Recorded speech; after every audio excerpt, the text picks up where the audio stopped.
Assalamu alaikum. I'm Namraz Takat and my topic is atomic emission spectroscopy. Firstly, we understand why we use the atomic emission spectroscopy. हम देखेंगे कि हम atomic mission spectroscopy technique को क्यों use करते हैं। तो किसी भी सैंपल में किसी एलिमेंट का कितना कॉन्सेंट्रेशन होता है या फिर कौन कौन से एलिमेंट्स हो सकते हैं, ये आइडेंटिफाई करने के लिए हम इस टेक्निक को यूज़ करते हैं।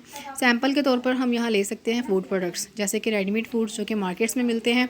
इस तरह के सैंपल में किसी एलिमेंट का कितना कॉन्सेंट्रेशन है, एलिमेंट्स जैसे कि सोडियम, लिथियम, पोटाशियम, इस तरह का एलिमेंट्स का कितना कॉन्सेंट्रेशन हो सकता है या फिर कौन कौन से एलिमेंट्स हो सकते हैं, ये जानने के लिए हम एटॉमिक इमिशन स्पेक्ट्रोस्कोपी टेक्निक को यूज़ करते हैं।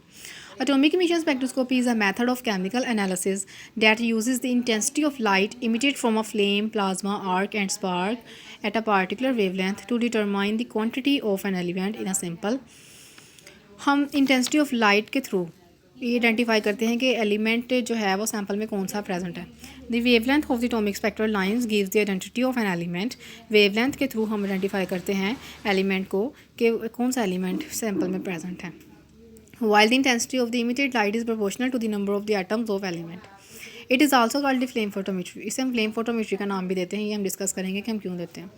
Atomic spectroscopy techniques are introduced by Bunsen and Kirchhoff in 1855 and 1860. 1855 and 1860 में Bunsen and Kirchhoff ने हमें इस टेक्निक को इंट्रोड्यूस करवाया। They showed that the radiations emitted from the flame depends on the characteristic element present in the flame. Flame photometry is generally used to detect alkali metals and alkaline earth metals. Now we see the principle.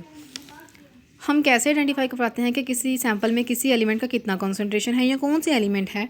हम sample के solution को prepare करते हैं और analyse करने के लिए हम इसको इंस्ट्रूमेंट में रखते हैं। अगर सॉलिड फॉर्म में सैंपल है तो यहाँ तो हम इस सैंपल को किसी सॉल्वेंट में मिक्स करके सॉल्यूशन फॉर्म में कन्वर्ट कर लेते हैं, यहाँ फिर हम लेज़र एब्लेशन मेथड के थ्रू एनालाइज कर लेते हैं सैंपल को। सैंपल सॉल्यूशन प्रिपेयर होने के बाद इस सैंपल को हम इंस्ट्रूमेंट ट्यूब के फर्स्ट चैम्बर में इंसर्ट करते हैं। इंस्ट्रूमेंट के इस फर्स्ट चैम्बर को नेबुलाइज़र बोला जाता है। नेबुलाइज़र में सैंपल जो होता है वो टाइनी ड्रॉपलेट्स में कन्वर्ट हो जाता है और इन टाइनी ड्रॉपलेट्स को इनर्ट गैस के फ्लो से फ्लेम तक पहुंचाया जाता है और फ्लेम का यहाँ टेम्परेचर मेंटेन रखने के लिए फ्यूल एंड ऑक्सीडेंट्स की सप्लाई मेंटेन रखी जाती है। डिफरेंट फ्यूल्स के और ऑक्सीडेंट्स यूज़ किए जाते हैं और इनकी बेस पर फ्लेम का टेम्परेचर जो है वो मेंटेन रखा जाता है। नेबुलाइज़र में जो टाइनी ड्रॉपलेट्स होते हैं वो जब फ्लेम में पहुंचते हैं तो फ्लेम में पहुंचने के बाद वहाँ डिफरेंट स्टेप्स होते हैं। ये स्टेप्स डिफरेंट होते हैं, ठीक है। वहाँ पे डिफरेंट स्टेप्स होते हैं। डिसोल्वेशन होती है, वेपराइजेशन होती है, एटोमाइजेशन, एक्साइटेशन एंड एमिशन। तो डिसोल्वेशन कैसे होती है जी? फ्लेम में पहुंच जाने के बाद सैंपल में जो सोलवेंट प्लस सैंपल होता है, ठीक है, सोलवेंट जो होता है वो एवेपोरेट कर जाता है फ्लेम में और इस स्टेप को हम बोलते हैं जी डिसोल्वेशन। सोलवेंट एवेपोरेट हो जाने के बाद सैंपल के मॉलिक्यूल्स बचते हैं जो कि फ्लेम के हाई टेम्परेचर की वजह से गैशियस मॉलिक्यूल में कन्वर्ट हो जाते हैं। इस स्टेप को बोलते हैं जी वेपराइजेशन। गैशियस फॉर्म में कन्वर्ट होने के बाद ये मॉलिक्यूल्स डिसोसिएट हो जाते हैं, मीन्स के एटम्स प्रोड्यूस करते हैं। इस स्टेप को बोलते हैं एटोमाइजेशन।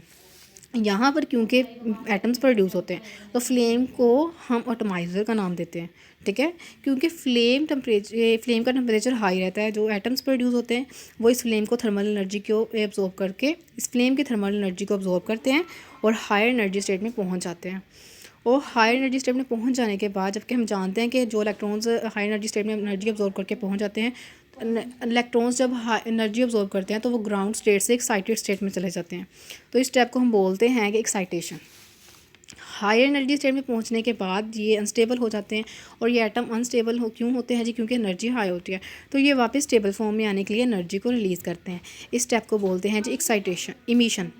अब यहाँ पर हमने एटम्स को एनर्जी प्रोवाइड करने के लिए फ्लेम को यूज़ की है।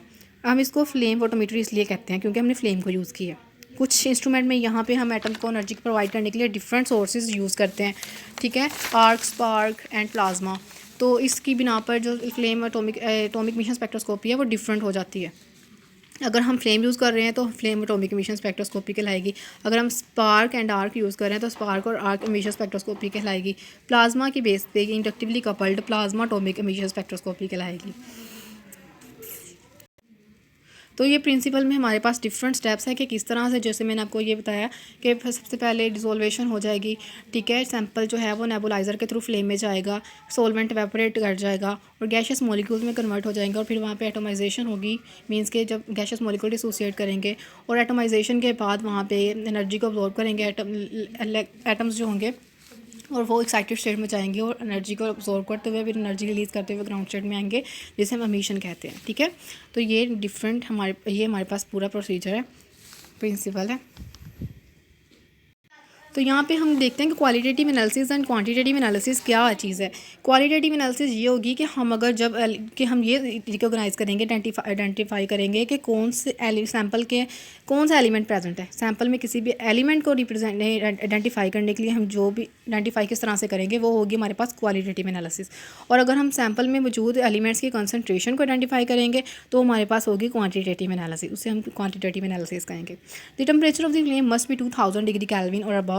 The fraction of the number of atoms which are excited is given by Boltzmann equation। ये हमारे पास Boltzmann equation है, where n1 is the number of the atoms in the excited state, n naught number of the atoms in the ground state, delta E हमारे पास ये है, T is the temperature and A is the characteristic constant, ठीक है।